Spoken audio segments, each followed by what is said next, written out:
Hi, day 32. Humility does not mean humiliation. Many people confuse these two. Humility does not mean being a doormat. Humility does not mean not speaking or being forgettable. Humility means knowing your value, but not to think you are more than you are. We call it being right-sized, like we mentioned yesterday.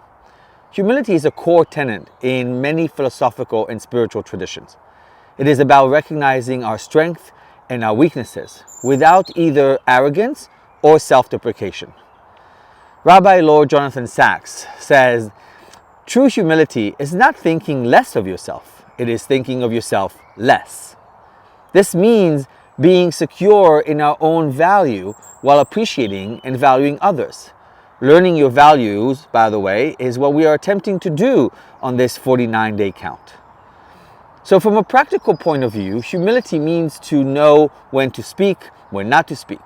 Humility means that we allow ourselves to take up as much space as we need, but not more than that. But also not reduce ourselves, to not take away from our accomplishments. And most importantly, to not ever talk down to ourselves or allow ourselves to think that we are not worthy for one reason or another.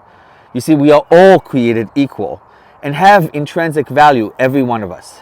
Hear me well when I say you matter. Practically speaking, here's a tool to practice being right-sized in this time, meeting, group. Before you speak, whenever you are, ask yourself 3 questions. 1, does this have to be said? 2, does it have to be said by you? And 3, does it have to be said right now?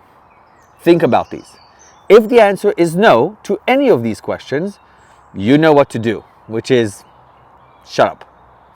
Embracing true humility allows us to maintain our dignity and respect others and grow ethically and spiritually while avoiding the destructive impact of humiliation.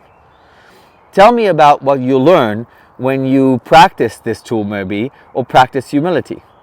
Write that in the comments, and I'll see you tomorrow.